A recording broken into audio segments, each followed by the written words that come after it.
Bismillahirrahmanirrahim. Assalamualaikum warahmatullahi wabarakatuh. Alhamdulillah, nahmaduhu wa nasta'inuhu wa nastaghfiruh wa na'udzu billahi min shururi anfusina wa min sayyiati a'malina. Man yahdihillahu fala mudilla lahu wa man yudlil fala hadiya lahu. Wa asyhadu an la ilaha illallah wahdahu la syarika lahu wa asyhadu anna Muhammadan 'abduhu wa rasuluh. Allahumma salli wa sallim wa barik ala nabiyyina Muhammad wa ala alihi wa ashabihi ajma'in. Ya ayyuhalladzina amanu taqullaha haqqa tuqatih wa la tamutunna illa wa antum muslimun. Wahai orang-orang yang beriman, bertakwalah kepada Allah dengan sebenar-benar takwa dan janganlah kalian mati melainkan dalam keadaan beragama Islam.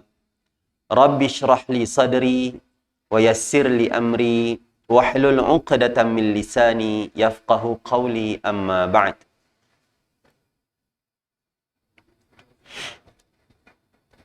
Yang saya muliakan tuan-tuan hadirin yang dirahmati Allah sekalian. Alhamdulillah, insya-Allah pada hari ini kita menyambung kembali, malam ini kita menyambung kembali perbincangan kita kitab Al-Adabul Mufrad yang ditulis oleh Imam Bukhari rahimahullah, dan kita masih lagi pada bab Al-Ikha, iaitu bab persaudaraan di dalam Islam. Okey. Kata Anas bin Malik pada hadis yang ke-569, halafa Rasulullah sallallahu alaihi wasallam baina Quraisy wal Ansari fi dari allati bil Madinah. Kata Anas bin Malik, Rasulullah membuat perjanjian persaudaraan di antara orang-orang Quraisy dan juga orang-orang Ansar di rumah aku di Madinah. Orang Quraisy ni bermaksud orang Muhajirin. Dan ini adalah antara perkara pertama yang Nabi lakukan apabila Nabi sampai ke Madinah, iaitu Nabi mempersaudarakan antara orang Muhajirin dan juga Ansar. Antara perkara lain yang Nabi lakukan selain daripada itu adalah Nabi membina masjid. Apa dia masjid pertama yang dibina dalam Islam?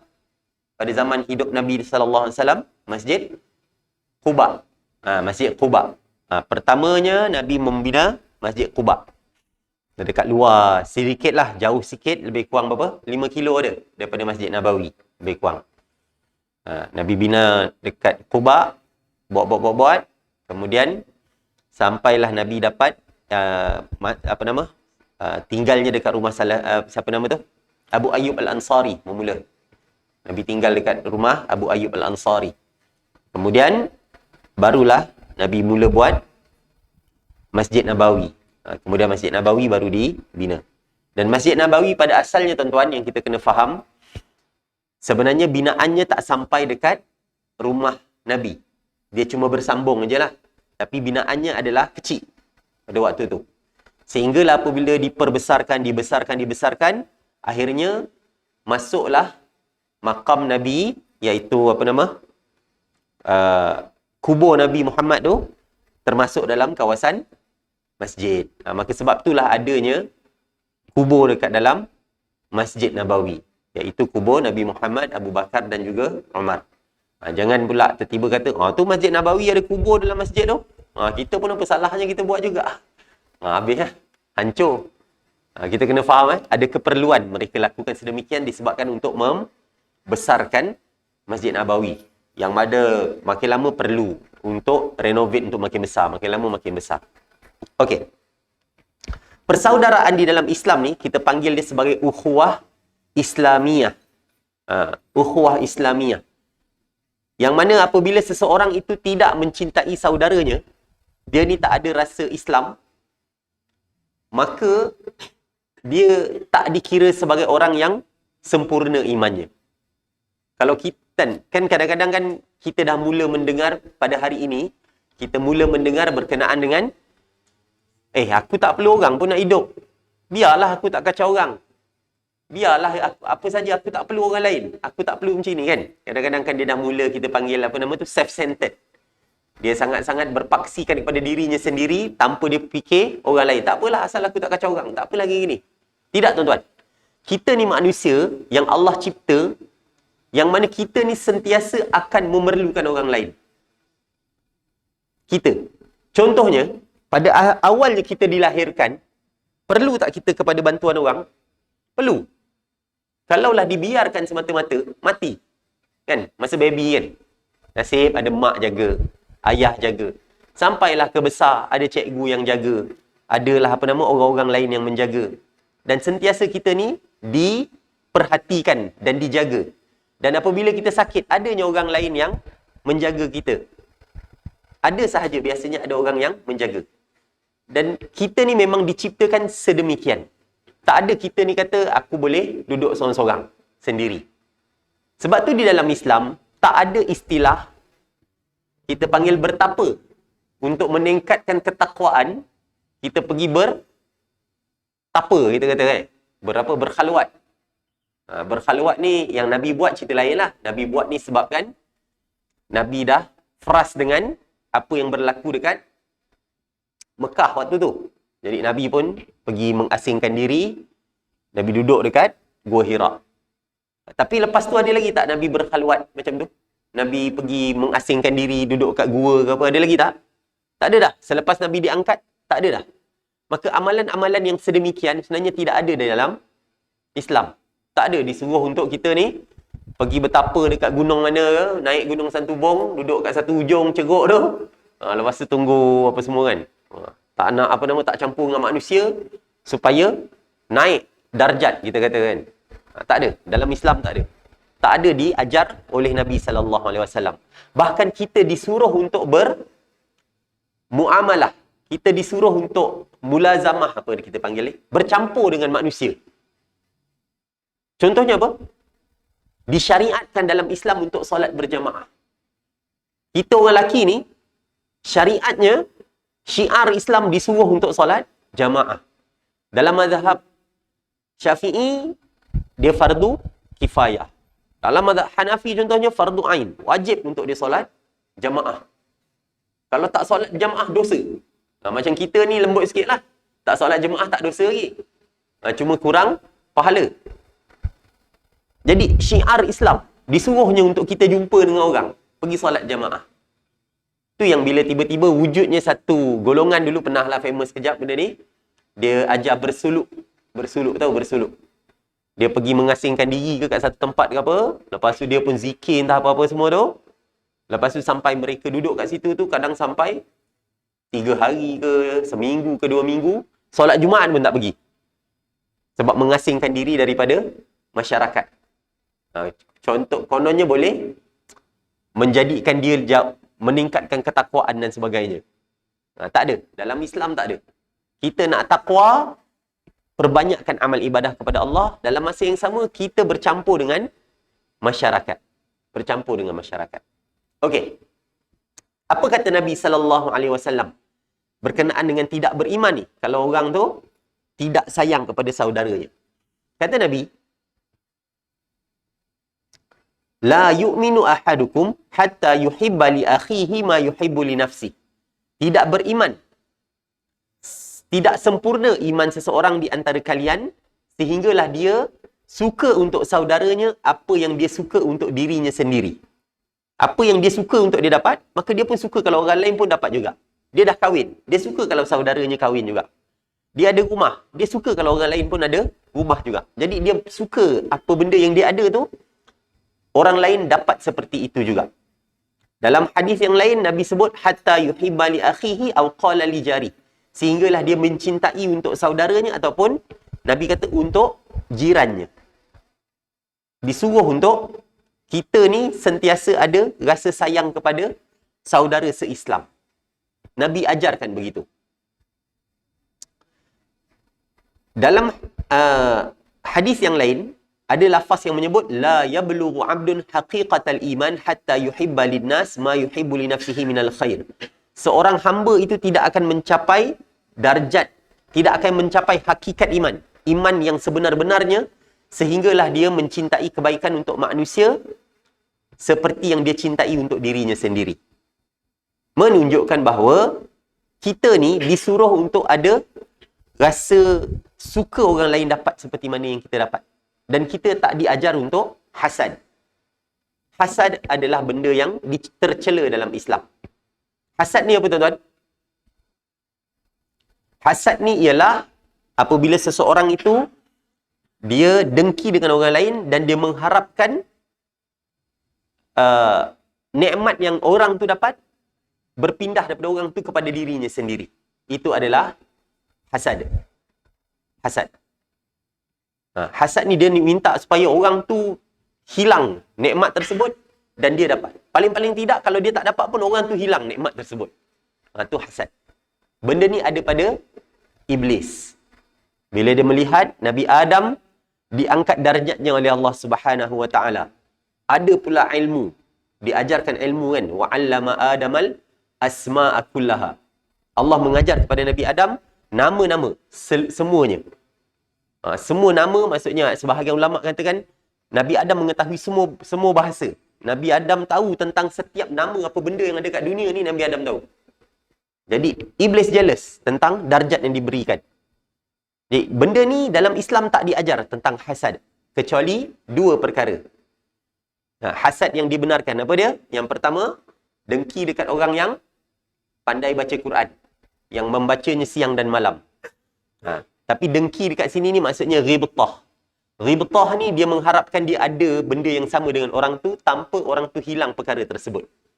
Kan, macam contoh dia tengok, bagusnya Haji ni baca Al-Quran. Lepas tu rajin pula dia baca.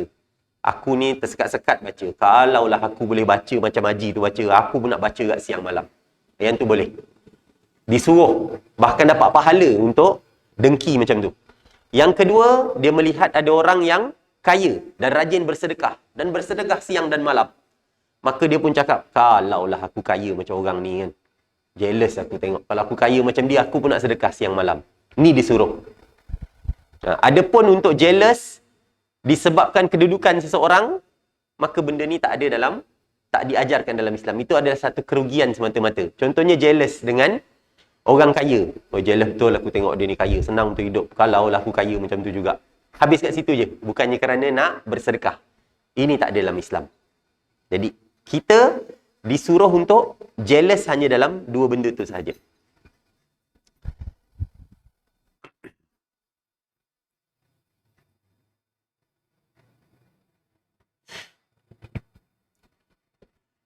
Maksud hadis yang kita sebutkan tadi, di antara sifat iman yang wajib adalah seseorang itu mencintai untuk saudaranya yang mukmin apa yang dia cintai untuk dirinya sendiri, dan dia membenci untuk orang tersebut apa yang dia benci untuk dirinya sendiri. Kalau benda tu tak ada, maka imannya berkurang, tak sempurna iman dia. Iaitu dia relax aja, dia tengok orang tu kena timpa musibah kan, dia tak ada rasa kesian. Maksudnya tak sempurna iman. Tenang aja, tak ada apa-apa, tak ada rasa macam simpati, tak ada. Tak ada rasa simpati. Benda ni dah mula wujud tuan-tuan. Iaitu orang macam kita tengok dekat dalam Facebook ke apa kan. Orang post lah minta bantuan ke apa kan. Orang kat bawah tu post kadang-kadang type tu, apa ni main minta-minta ni? Tak pergi cek kerja ke? Kadang-kadang kan orang macam engkau tak ada simpati. Paling-paling tidak jangan komen. Yang ni dia komen lagi apa semua kan. Maka benda ni hilang tu. Nampak macam sifat-sifat. Tidak ada sifat simpati tu. Hilang tu rasa kesian kepada saudaranya yang lain. Habis. Dia tak ada empati tu. Kata Nabi SAW, Man ahabba lillah wa abghada lillah wa a'ta lillah wa mana'a lillah faqad istakmalal iman. Barang siapa yang mencintai kerana Allah, membenci kerana Allah, dia memberi kerana Allah dan dia tidak memberi kerana Allah, maka sungguh dia ni telah sempurna imannya. Maksudnya, pada asal sebelum kedatangan Islam, seseorang ini kalau dia berkawan dengan orang lain, berteman dengan orang lain, mereka berteman ada sebab tertentu. Biasanya sebab bisnes. Biasanya sebab adanya keperluan. Mungkin orang ni memiliki tempat dia ambil air. Mungkin ada sungai ke apa kan. Jadi dia buat baik dengan orang ni supaya dia dapat air tersebut. Biasanya ada sebab-sebab tertentu. Tapi apabila Islam datang, diajarkan kepada kita untuk sayang kepada orang tanpa mengharapkan balasan. Dan benda ni adalah benda yang kalau tak kerana Islam, mungkin kita tak ada benda ni. Kita rasa nak buat baik dengan orang tanpa mengharapkan balasan daripada orang tersebut. Kita cuma mengharapkan balasan daripada Allah Subhanahu wa Ta'ala.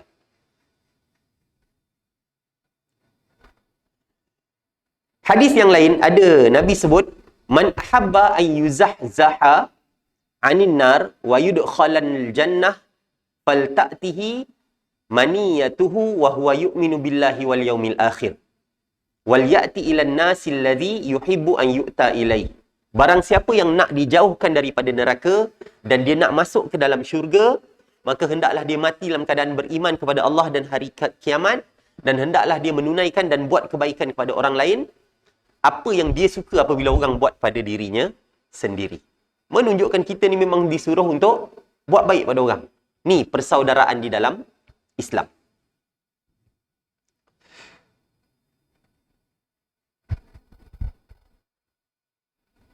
Hadis yang lain, Nabi ada sebut macam mana sifat kita sebagai orang Islam ni. Nabi kata, masalul mu'minina fi tawadihim wa tarahumihim wa ta'atufihim masalul jasad idza ishtaka minhu adwun tada'a lahu sa'irul jasad bis-sahari wal humma. Perumpamaan kaum yang beriman ni, orang-orang yang beriman ni, dalam cinta mencintai, dalam sayang menyayangi, dalam bantu-membantu adalah seperti satu jasad, satu tubuh. Jika satu tubuhnya sakit, maka seluruh anggota yang lain akan ikut merasakan sakit juga. Dengan dia tak dapat tidur nyenyak, dia tak dapat tidur, ataupun kadang-kadang tubuh yang lain tu akan demam.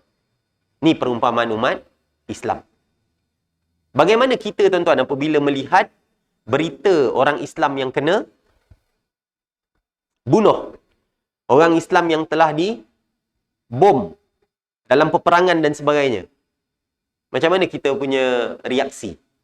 Ada tak kita rasa kesian? Ataupun cakap, nasib kita pun cakap tak apalah yang tu berlaku kat sana. Kita tak ada rasa simpati. Maka bila tak ada rasa simpati tu, tak sempurna imannya. Mesti ada sekurang-kurangnya rasa simpati dan nak membantu dengan apa cara sekalipun. Tapi Alhamdulillah, orang Malaysia antara orang yang sangat rajin membantu sahabat-sahabat kita macam contoh di Syria, di Palestin. Mereka memang dah biasa dah lah kalau dengar, Malaysia dah datang kan, Malaysia dah sampai. Dia biasa mendengar perkataan bila Malaysia ni, biasanya antara orang yang banyak membantu mereka.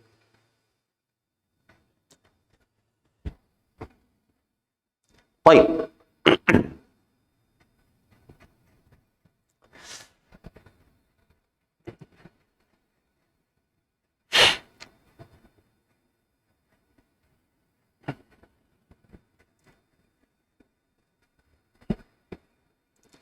Kita, dalam keadaan kita ni mencintai saudara yang lain, dalam masa yang sama kita juga disuruh untuk berlumba-lumba mencari kebaikan.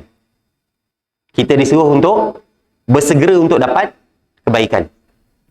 Contohnya, kata Allah, wa fi dzalika fal yatanafasil mutanafisun. Kita berlumba-lumba atas perkara itulah, mereka itu berlumba-lumba, itu nak mendapatkan syurga.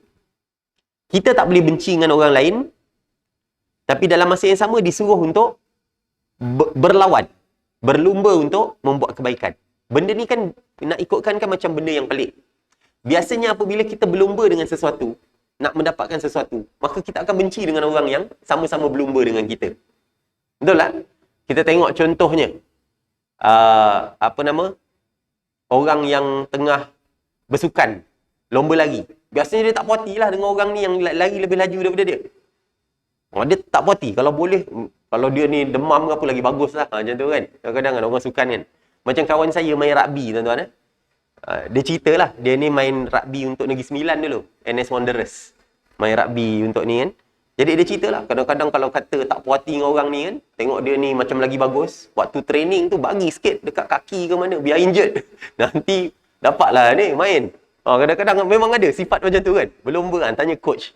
Bola sepak serupa kat kadang perangai. Dia punya ni, dia tak puas hati kan. Jadi, benda ni biasanya macam tu. Tapi tiba-tiba Islam datang, diajarkan kepada kita jangan benci pada orang, dalam masa yang sama suruh berlumba mendapatkan kebaikan. Berlumba-lumba untuk buat baik, tapi jangan benci pada orang. Ni Islam mengajarkan benda yang lain daripada kebiasaannya. Jadi kalau dapat amalkan, memang hebatlah tuan-tuan.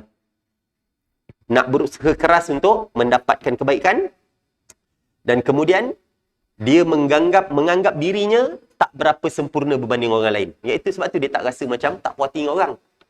Dia tak adalah rasa dirinya jauh lebih baik. Kemudian dia tak ada sifat-sifat sombong tadi tu. Habis terus. Memang selamat dirinya daripada sifat-sifat riak, sifat-sifat sombong, dan kemudian dia pula mengejar kebaikan. Dalam masa yang sama dia cinta kepada saudaranya. Sangat banyak kebaikan yang dia akan dapat. Okey. Itu yang pertama. Berkenaan dengan bab persaudaraan. Yang seterusnya, bab yang seterusnya adalah bab la hilfa fil Islam. Bab yang ke-258, tidak ada perikatan di dalam Islam. Di dalam Islam tak ada perikatan. Perikatan macam mana ni? Kita tengoklah. Daripada Amar bin Shu'aib, daripada bapanya, daripada datuknya, jalasan Nabi sallallahu alaihi wasallam amal fathi ala darjil Ka'bah. Fahamidallah wa asna alaihi. Thumma qal, man kana lahu hilfun fil jahiliyah, lam yazidhu al-Islam illa shiddah, wala hijrata ba'dal fath. Kata Nabi sallallahu alaihi wasallam, daripada Abdullah bin Amr bin Al-As. Yang ni pertama kita tengok sikit betapa hebatnya sahabat Nabi yang meriwayatkan hadis ni siapa? Amr bin Shu'aib, daripada bapa dia, daripada datuk dia. Siapa dia? Mereka meriwayatkan ni daripada bapa, daripada dia, daripada bapa dia, daripada datuk dia. Maksudnya mereka ni semuanya ahli ilmu. Keturunannya semuanya meriwayatkan hadis. Ni antara kelebihan yang Allah beri kepada orang-orang yang banyak kita panggil apa? Biasa dengan ilmu, sehingga mereka mengajarkan kepada anak, dan anaknya pula ajar kepada anak dia sendiri pula. Anak pada anak tu ajar lagi pada cucu dia lah maksudnya. Kata Abdullah bin Amr radhiyallahu an, Nabi sallallahu alaihi wasallam duduk pada waktu Fathul Makkah, pembukaan kota Mekah. Nabi duduk dekat mana? Dekat tangga Kaabah tu. Dan Nabi memuji Allah, dan Nabi mengagungkan Allah Subhanahu wa taala. Lepas tu Nabi kata apa? Man kana lahu hilfun fil jahiliyah, lam yazidhu al-Islam illa shiddah. Sesiapa yang ada terlibat dalam satu perikatan yang dibuat waktu jahiliyah, datangnya Islam tu hanya akan menguatkan perikatan tersebut. Dan tidak ada hijrah selepas pembukaan kota Mekah. Maksud di sini tuan-tuan, apabila Islam datang, mana-mana perikatan yang pada asalnya mereka lakukan sebelum pada zaman jahiliyah, Islam akan kuatkan perikatan tersebut. Kemudian bila dalam Islam, dah tak ada lagi dah perikatan-perikatan disebabkan bangsa. Disebabkan, kepentingan-kepentingan sendiri. Ni dah tak ada dalam Islam. Sebab itulah kita tengok, pada hari ini, bila adanya panggilan-panggilan untuk kita bersatu atas nama bangsa, kita kena jaga bangsa Melayu. Melayunya yang nombor satu, Islamnya nombor dua. Ini adalah benda yang bahaya. Panggilan-panggilan yang hanya berdasarkan, kita panggil apa nama? Manipulate bangsa semata-mata. Adanya kepentingan-kepentingan. Ini adalah seruan-seruan yang sangat bahaya. Seruan yang terbaik adalah bersatu kerana Islam. Tapi masalah juga, kadang-kadang seruan bersatu kerana Islam ni rupanya dimanipulasi juga. Kononnya, parti ni lah yang confirm masuk syurga. Parti yang tak ni dengan ni, habislah. Ya, ni tak ni lah. Confirm kafir lah. Parti yang lain confirm kafir dan sebagainya. Benda ni sangat-sangat bahaya juga. Apabila adanya yang cuba memanipulasi agama kerana kepentingan mereka sendiri. Jadi dipanggilnya seruan-seruan agama. Ni benda yang keji lah, yang digunakan di dalam Islam yang tak dibenarkan. Contoh pernah berlaku pada zaman Nabi, ada seorang lelaki Muhajirin dan lelaki Ansar ni, mereka bergaduh. Jadi seorang ni panggil, ya ma'syaral muhajirin, wahai orang-orang Muhajirin. Yang seorang ni pun panggil, ya ma'syaral ansar, wahai orang-orang Ansar. Tengok ni, dia ni. Jadi, konon-kononnya dia nak sebut gaduh. Seorang ni orang Muhajirin, seorang orang Ansar. Jadi, dia nak sebut gaduh antara Muhajirin dan Ansar. Jadi, Nabi pun cakap, ini adalah seruan jahiliyah. Walaupun yang dipanggil tu adalah Muhajirin dan Ansar. Tapi mereka panggil tu bukan kerana Islam. Mereka panggil adalah untuk menggunakan dengan kepentingan mereka sendiri. Maka benda tu tak dibenarkan di dalam Islam.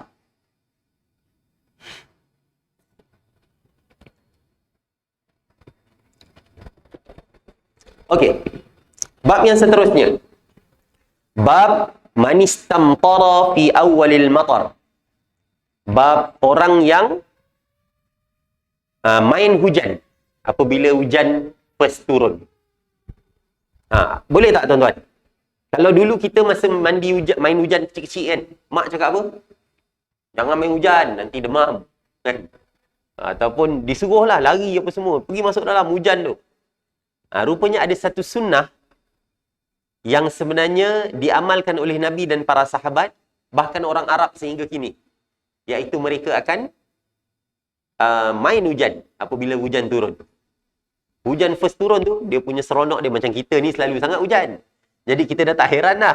Tapi macam orang Arab kan, dia kadang-kadang hujan dia cuma 3 kali, 5 kali setahun. Jadi bila hujan tu, memang satu benda yang sangat-sangat seronok lah. Apa dia? Sangat jarang hujan, sangat jarang. Yelah. Kita seminggu 3 kali kan, 4 kali. Dia setahun 3 kali je. Nak dapat tu sangat jarang. Cuma tiba-tiba sekali datang, tu yang banjir tu. Mekah tu. Itu yang ada pernah berlaku, tak silap saya, Abdullah bin Zubair. Dia sempat tawaf dekat Mekah dalam keadaan berenang. Ada, pernah berlaku. Yang baru-baru, apa nama? Ada ulama', ada seorang ni pun dia pernah buat benda tu juga. Iaitu dia dapat tawaf dalam keadaan berenang. Berenang sambil tawaf kan. Dia jugalah. Tuan-tuan kena datang waktu time banjir lah kalau nak rasa macam tu. Tapi kena berenang elok jugalah. Jauh kat tu nak berenang tu kan. Satu round tu apa? 100 meter. Jadi 700 meter jugalah kena round. Berenang, letih kat tu. Kan? Okey.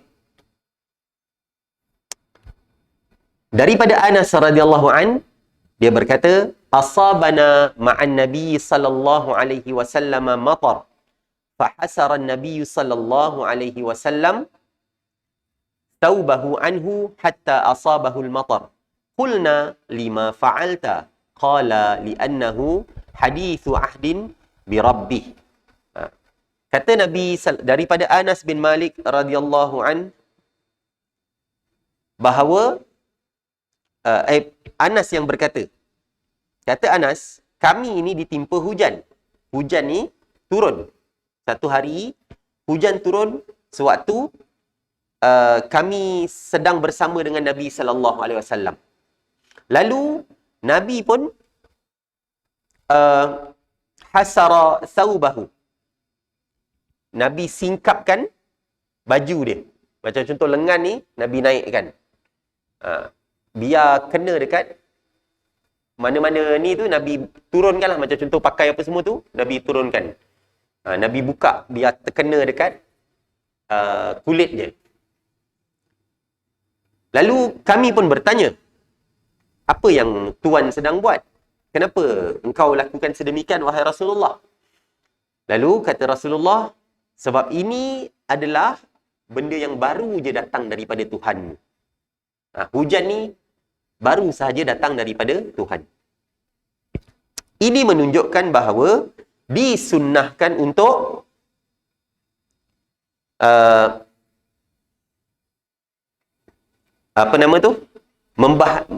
membasahi sebahagian tubuh. Sebahagian tubuh lah, kena sikit lah. Memang disuruhkan untuk melakukan sedemikian. Menyentuhkan beberapa anggota badan dengan air hujan ketika hujan pertama sekali turun. Jadi dibukanya baju, buka mungkin lengan ke apa semua supaya terkena hujan. Maka itu adalah disunnahkan. Tapi cuma untuk main hujan tu, betul-betul main hujan sampai basah tu, yang tu sebenarnya tak ada riwayat lah Nabi sebut. Cuma kalau kata orang tu nak buat pun tak ada apa-apa masalah lah. Iaitu dia pergi saja je kenakan hujan apa semua kan. Jadi menunjukkan apa tuan-tuan? Sebenarnya kita antara benda yang kita kena syukur, bila hujan turun tu tak payahlah kita semangat sangat nak lari, basah baju apa semua kan. Enjoy sikit. Yang ni datang daripada Allah Subhanahu wa ta'ala. Maka tak ada masalah untuk kita kenakan sikit lah. Terkena pada baju kita ke, terkena pada badan ke apa semua ni, maka benda tu adalah rahmat daripada Allah Subhanahu wa ta'ala. Cumanya ialah kita faham juga, kini tu dah makin banyak hujan asid. Especially untuk orang yang duduk dekat dengan kilang. Kan asap apa semua, tiba-tiba hujan turun kan, kena dekat kepala demam. Jadi pandai-pandailah, kepala tutup lah kot, tangan je lah kena. Mungkin boleh lah macam tu. Amalkan sunnah sikit kan, kurang-kurangnya. Baik. Ada beberapa amalan yang kita boleh lakukan ketika turun hujan. Apabila turun hujan, ataupun sebelum turun hujan tu kan biasanya mendung. Waktu yang mendung, cuaca mendung, gelap, nampak awan hitam. Nabi SAW apabila berlakunya cuaca yang gelap, Nabi akan sangat-sangat risau. Sebab Nabi risau akan datang azab dan kemurkaan Allah Subhanahu wa ta'ala. Kata Aisyah radhiyallahu anha, kana Rasulullah sallallahu alaihi wasallam idza ra'a nashi'an fi ufuqin min afaqis sama' taraka 'amalahu wa in kana fi salah thumma aqbala 'alaihi fa in kashafahu Allah hamidallah wa in matarat qala Allahumma sayyiban nafi'an. Rasulullah apabila melihat awan di salah satu ufuk langit, Nabi akan meninggalkan aktivitinya. Walaupun ketika solat. Dan kemudian Nabi akan sambung balik melakukan apabila jika hujan tu selesai ataupun dah turun hujan. Apabila awan tadi hilang, maka Nabi memuji Allah. Mendung, tiba-tiba tak jadi apa-apa kan. Nabi pun puji Allah. Alhamdulillah. Tapi apabila turun hujan, Nabi akan doa apa dia? Allahumma sayyiban nafi'an. Ini antara doa warid daripada Nabi SAW. Ajarkan kepada anak-anak tuan-tuan. Biasakan apabila hujan turun, apa kita baca? Allahumma sayyiban nafi'an. Ya Allah, jadikanlah hujan ini hujan yang bermanfaat. Jadikan hujan yang turun ni hujan yang bermanfaat. Biasakan doa macam tu. Macam kadang-kadang anak-anak kan. Saya anak-anak kan kecil. Jadi mereka ni suka tengok kartun. Jadi antara kartun yang famous untuk lullaby, kita panggil lagu kanak-kanak ni, Rain, Rain, Go Away. Kan? Rain, Rain, Go Away. Come again another day kan. Benda ni sebenarnya tak berapa elok lah. Yang Nabi ajarkan apa dia? Allahumma sayyiban nafi'an. Jadi ajarkan kepada anak-anak, kata cucu ke apa kan, bila hujan turun jangan nyanyilah. Jangan nyanyi lagu tu lah. Suruh baca doa tadi tu. Allahumma sayyiban nafi'an. Dalam hadis yang lain ada disebutkan daripada Aisyah juga, kana Nabi sallallahu alaihi wasallam idza ra'a makhilatan fis sama aqbala wa adbara wa dakhala wa kharaja wa taghayyara wajhuhu fa idza amtaratis sama surriya anhu fa'arrafathu Aisyah dhalik faqala an-nabiy sallallahu alaihi wasallam ma adri la'allahu kama qala qaumun falamma ra'awhu 'aridan mustaqbila awdiyatihim. Nabi sallallahu alaihi wasallam apabila melihat mendung di langit, Nabi akan mundar-mandir. Kejap pergi sana, kejap patah balik. Tiba-tiba keluar, masuk, kemudian sampai tahap mukanya berubah. Berubah raut wajah baginda melihat awan yang gelap. Apabila hujan turun, Nabi SAW mula menenangkan hatinya. Hatinya mula tenanglah. Alhamdulillah dah turun hujan. Aisyah sudah maklum sekiranya Nabi melakukan sedemikian. Sehingga Nabi mengatakan, aku tak tahu apa ni. Seakan-akan inilah yang terjadi pada kaum Ad. Sebagaimana Allah berfirman, kata Allah apa dia? Maka tak kala mereka melihat azab itu berupa awan yang menuju ke lembah-lembah mereka. Mereka dalam keadaan gembira. Kan? Orang yang ni tiba-tiba nampak hujan seronok apa semua kan. Pada waktu tu. Jadi Nabi risau berkenaan dengan perkara itu. Hadis ini menunjukkan bahawa seseorang itu sepatutnya apabila berlakunya mendung, kita tengok hujan angin yang kuat, maka kita kena ingat kepada apa dia? Azab yang pernah menimpa kaum yang terdahulu. Dan menimbulkan rasa takut dalam hati kita, takut Allah mengazab kita ataupun mengazab tempat yang kita berada tu, supaya kita ni ada peringatan, teringat kepada Allah Subhanahu Wa Taala, dan kita rasa takut kalaulah aku ni ditimpakan azab seperti umat-umat yang terdahulu.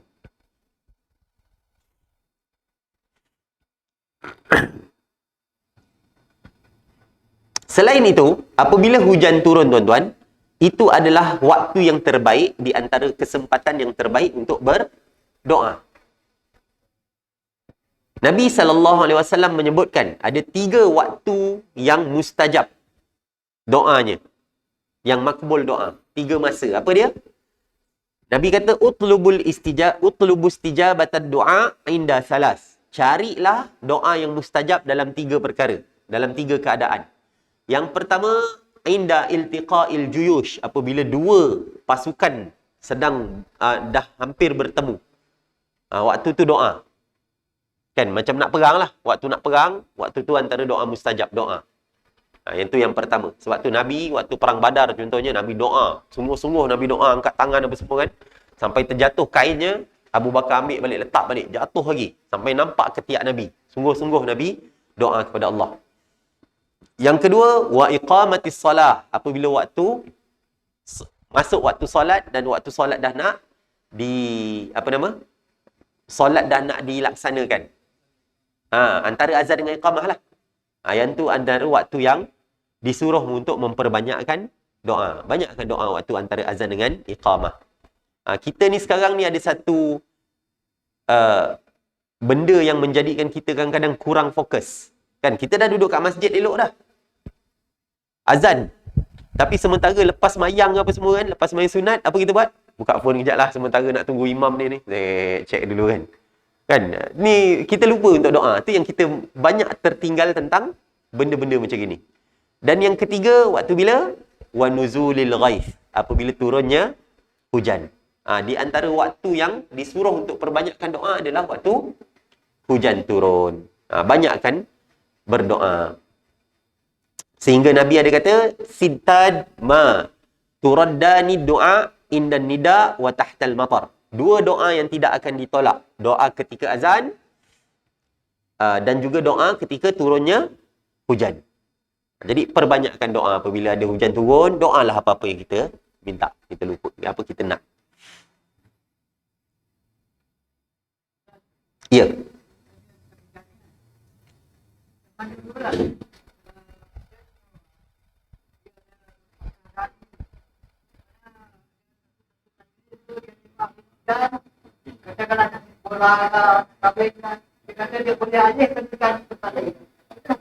Okey, bomba hujan. Okey, bomba hujan. Tahu. Benda ni memang ada dia punya praktik dia kan. Macam contoh kalau kat Semenanjung dulu antara benda yang famous dia sini pun ada tak silap saya.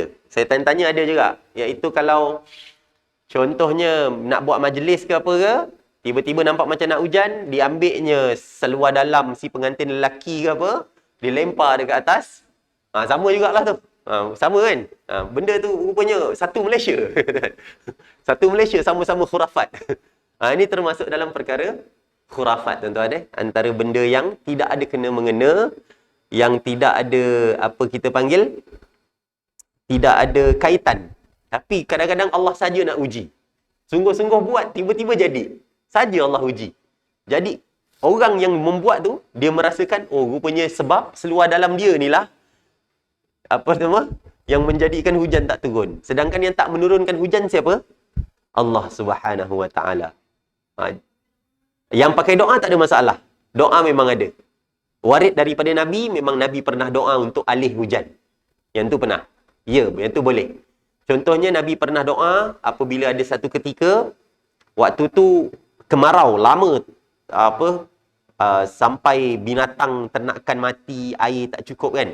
Jadi sahabat pun report pada Nabi, Nabi pun doa, ya Allah turunkan buat solat istisqa. Solat istisqa ni solat minta hujan. Yang Nabi doa tangannya macam ni. Ni tangan buat macam ni. Nabi doa, yang ni solat istisqa. Minta hujan supaya Allah turunkan hujan kan. Jadi hujan pun turun waktu tu. Sampailah berhari-hari hujannya tak berhenti-berhenti. Sudah. Jadi sahabat datang balik kepada Nabi, cakap, binatang ternakan mati. Tadi mati juga sebab tak makan. Ni air banyak sangat, mati juga. Jadi komplain pada Nabi SAW. Lalu Nabi pun berdoa, Allahumma hawalaina wala alaina. Allahumma alal akam wa dhirab wa manabitis syajar wa butunil audiyah. Nabi pun berdoa, ya Allah, hawalaina, alihkanlah daripada di sekitar kami. Hawalaina, jadikanlah hujan ni turun di sekitar kami, wala alaina, bukan ke atas kami. Ya Allah, turunkanlah hujan ni di dataran yang, di bukit-bukit, di dataran-dataran tinggi, di tempat tumbuh pokok, di lembah-lembah. Nabi doa macam tu. Jadi memang ada doa untuk mengalihkan hujan. Yang tu memang ada. Cuma bab bomoh hujan ni, dia pakai menyan ke apa benda ke. Dulu ada ni. Tak silap saya masa F1 dekat Indonesia. Ke kat sini? Saya tak ingat ada. Baru tahun lepas ke, 2 tahun lepas ke macam tu. Tak jadi. Hujan sungguh. Alhamdulillah, padan muka dia kan. Ada masa tu dia buat. Kononnya ada bomoh hujan lah. Dia pegang apa benda, apa semua. Style macam bomoh MH370 punya tu lah. Ada pegang kelapa ke apa. Benda pelik-pelik lah yang dia buat kan. Dia tak ada kena-mengena pun. Yang Nabi suruh adalah doa. Doa minta hujan turun, ada. Doa untuk minta alihkan hujan, ada. Doa, tapi nampak cantik tak doa Nabi? Nabi tak minta hujan tu berhenti. Ya Allah, hentikan hujan. Tak. Nabi kata, ya Allah, alihkan hujan. Jadikanlah hujan tu turun di sekitar kami, bukan di atas, bukan ke atas kami. Itu doa Nabi SAW. Jadi, memang adalah doa untuk mengalihkan hujan. Okay. Sesuatu dah. Lagi jam saya awal.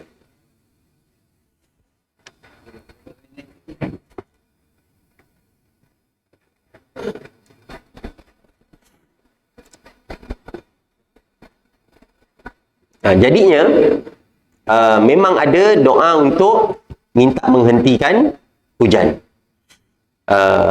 Kemudian memang disuruh untuk kita mengambil keberkatan apabila turunnya hujan. Iaitu tadi macam kita sebut tadi, di disingkap tangan apa semua. Tapi ni untuk lelaki lah tuan-tuan. Kalau orang perempuan janganlah pula buat. Singkapnya aurat kan. Tak buatlah macam tu. Orang lelaki lah yang pergi ke hujan ke apa semua. Di ni.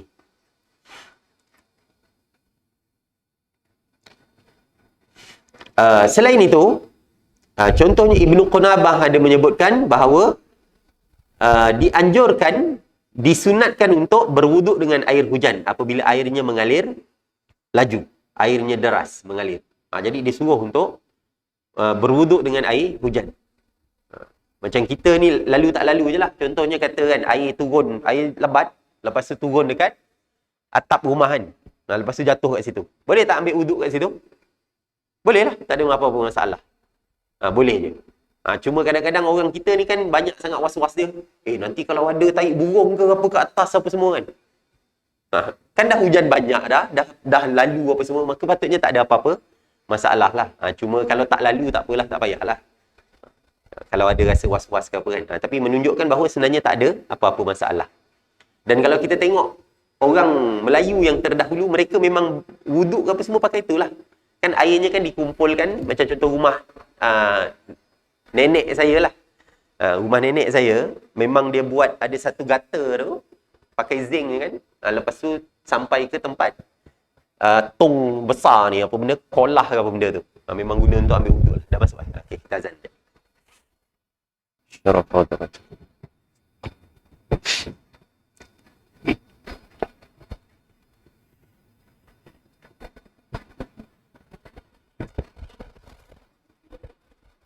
Bismillah, alhamdulillah, muslimin yang dirahmati Allah sekalian. Ada hadis yang Nabi menyebutkan tentang Nabi bersuci dengan air hujan tadi. Iaitu kana yaqulu idza sa'ala al-wadi ukhruju bina ila hadha alladhi ja'alahu Allah tahuran fanatatahharu bihi. Apabila ada air mengalir di lembah, idza sa'ala al-wadi, apabila adanya air mengalir kat lembah, Nabi akan berkata, keluarlah kamu bersama dengan kami menuju kepada air ni yang telah dijadikan oleh Allah sebagai alat untuk bersuci. Kemudian kami pun bersuci dengannya. Menunjukkan Nabi pergi dekat tempat yang nampak air mengalir deras, Nabi pun ambil wuduk, ataupun macam contohnya ada nak mandi ke apa semua, Nabi bersuci dengan air tersebut. Cuma jadi ingatkan jugalah, macam contoh kita ni kan negara yang banyak berlakunya fenomena kepala air, kita panggil yang ni kena hati-hati jugalah. Kan orang geng-geng bomba ni tahulah, antara benda yang banyak berlaku dan telah membabitkan kematian, melibatkan kematian. Kadang-kadang orang dah nampak hujan apa semua, dia pergi main sungai pula, mandi sungai ke apa kan. Dan banyak adalah kes-kes yang berlaku macam tu. Okey. Satu lagi antara yang elok untuk kita sebut adalah apabila hujan turun, jangan mencela hujan. Kadang-kadang kan kita sebut, aduh hujan lagi. Kan? Aduh hujan lagi tu. Asyik hujan aja. Lama hujan tu. Kan? Mencela hujan. Kadang-kadang dah jadi macam tahap mencela hujan lah. Kita kena ingat, apa-apa perkataan yang kita sebutkan, semua ni akan dicatat oleh Allah Subhanahu Wa Taala. Akan dicatat oleh malaikat yang sentiasa mengawasi dan selalu hadir. Iaitu Allah kata, ma yalfadhu min qaulin illa ladaihi raqibun atid. Apa-apa satu ucapan pun yang mana diucapkan, melainkan pastinya akan ada dekat dengan dia malaikat yang sentiasa mengawasi, yang sentiasa jaga. Kalau sebahagian kata raqib dan atid tu adalah nama malaikat kan. Ada yang kata tak, yang tu bukannya nama malaikat, yang tu adalah sifat malaikat. Dan Nabi ada sebut. Nabi kata, innal abd la yatakallamu bil kalimah min ridwanillah la yulqi laha balan yarfa'u Allahu biha darajat. Sesungguhnya ada seorang hamba yang bercakap dengan satu perkataan, dia tak fikir apa-apa pun. Tapi perkataan itu adalah perkataan yang Allah redha. Allah mengangkat darjatnya disebabkan satu perkataan yang disebutkan. Contohnya dia kata, jom semayang jom. Tiap kali lalu je, mesti dia ajak orang semayang. Dan dia tak anggap apa-apa pun. Benda tu biasa je. Tapi disebabkan Allah suka dengan perkataan tersebut, lalu Allah angkat darjatnya. Dan ada pula orang yang Nabi kata, wa innal abd la yatakallamu bil kalimah min sakhatillah la yulqi laha balan yahwi biha fi jahannam. Ada seorang hamba ni yang bercakap dengan satu perkataan yang menjadikan Allah marah. Yang mana dia menganggap perkataan tersebut tak ada apa-apa. Lalu dilemparkan ke dalam neraka Jahannam disebabkan perkataan tersebut. Sebab dia menganggap ringan. Satu perkataan tu dia rasa macam tak ada apa-apa. Tu yang kita takut, termasuk dalam benda tu adalah mencela hujan ke, Ataupun dia menganggap ringan tentang solat. Alah, pas semayang pun bukannya ada orang, bukannya kaya. Kan? Kadang-kadang ada perkataan yang macam tu. Ini adalah kalam yang kufur. Tonggang-tonggik. Kadang kan dia memperkecilkan orang solat kan. Ada, tuan-tuan. Orang Islam juga kadang-kadang mempermainkan perkara itu. Ataupun apa-apalah benda yang dianggap macam biasa kan. Perkataan-perkataan tu. Jadi Nabi SAW menasihatkan kita. Contohnya Nabi ada sebut jangan mencela waktu dan angin. Sebab waktu dan angin tu tak dapat melakukan apa-apa. Semuanya bergerak atas arahan Allah Subhanahu wa taala. Dalam satu hadis qudsi Allah berfirman, yu'dhini ibnu Adam yasubbud dahar wa ana ad-dahar biyadil amr uqallibul laila wan nahar. Manusia menyakiti aku, anak Adam ni menyakiti aku. Kata Allah. Dia mencaci maki masa. Padahal akulah yang memiliki dan mengatur masa. Dia cakap masa tak cukup ke, masa panjang sangat ke. Adalah yang suka mencela waktu ni kan. Kadang-kadang kan. Akulah yang menggantikan malam dan siang. Yang menjadikan dia silih berganti. Allah kata. Jadi, tak dibenarkan untuk mencela waktu. Dan Nabi juga ada kata, la tasubbur rih. Jangan kamu mencaci maki angin. Kan? Ada orang cakap. Kadang-kadang mulut tu terlepas cakap benda-benda macam tu. Ini adalah benda yang terlarang. Takut termasuk dalam syirik. Sebab seolah-olah macam makhluk tu, macam angin tu, ataupun waktu tu, ataupun hujan tu turun atas kehendak dia. Hujan lagi. Kita nak marah siapa tuan-tuan? Bila kita marah hujan tu. Asyik turun je hujan ni. Kita nak marah siapa? Bila kita sebut sesuatu, sebenarnya kita sedang marah kepada Allah Subhanahu wa taala yang menurunkan hujan. Jadi kena hati-hati dengan cakap benda-benda macam ni. Takut termasuk dalam perkataan yang kufur. Yang marah kepada Allah. Cuma tak ada masalah lah kadang-kadang apabila kita sebut tu cuma untuk bagi tahu. Hari ni hujan lebat lah. Jadi tak dapatlah kita nak pergi masjid ni. Tu tak ada masalah lah. Contoh kan. Kita kata ada sebab-sebab tertentu kan. Kadang-kadang kita sebut macam tu kan. Jadi tak ada apa-apa masalah. Bukannya dengan celaan kepada makhluk tersebut. Kepada hujan, kepada waktu ataupun kepada angin tadi dan sebagainya. Jadi kita sebagai orang Islam hendaklah sentiasa menjaga lisan. Jaga lidah kita tuan-tuan daripada mengucapkan satu perkataan yang boleh mendatangkan kemarahan Allah Subhanahu wa taala. Kita tak tahu mana-mana perkataan tu. Jadi sebab tu kena jaga mulut. Dan Nabi dah ada pesan dah. Ni yang terakhir tuan-tuan. Nabi kata, "May yadman li ma baina lihyaihi wa ma baina rijlaihi alman lahul jannah." Siapa yang boleh menjamin bagi aku, dia boleh jaga apa yang ada di antara dua janggut dia. Apa ada di antara dua janggut? Antara misai dengan janggut ni, jaga mulut. Dan apa yang ada di antara dua kaki dia? Apa yang ada di antara dua kaki? Kemaluan. Siapa boleh jamin dengan aku, kata Nabi, dia boleh jaga dua benda ni, mulut dengan kemaluan, aku jamin bagi dia syurga. Senang tak nak jaga mulut? Susah. Susah. Nak jaga kemaluan, senang tak? Susah. Kan? Lagi pula zaman sekarang ni dengan maksud jaga kemaluan ni jaga mata jugalah. Kan? Orang lelaki susah jaga mata tuan-tuan. Kan? Tengah-tengah buka scroll elok je dengar ceramah. Facebook shot tu kan. Scroll ceramah lagi, dengar ceramah lagi, tiba-tiba keluar iklan pakai ni baju tak cukup. Tak tutup aurat tu lah orang perempuan punya pakai baju ni, baju dalam ke apa. Dah terpandang kan. Lepas tu tak scroll lagi. Berhenti kejap tengok dulu kan. Ambil peluang. Ni kadang-kadang cubaan-cubaan macam tu kadang-kadang memang berlaku. Memang pelik-pelik sekarang.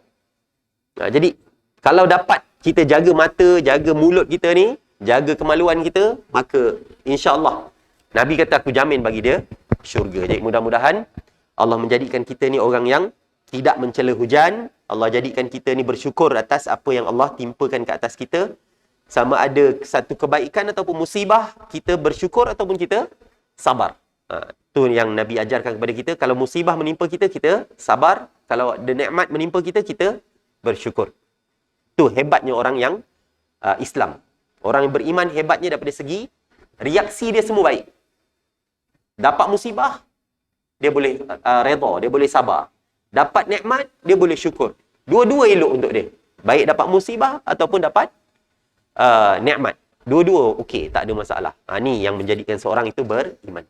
Okey, kita berhenti dulu setakat ni insya-Allah. Saya mohon maaf banyak apa-apa salah silap. Aqulu qali hadza wa astaghfirullahal azim li wa lakum. Assalamualaikum warahmatullahi wabarakatuh. Subhanallahi wa bihamdihi, subhanakallahumma bihamdika asyhadu an la ilaha illa anta astaghfiruka wa atubu ilaik.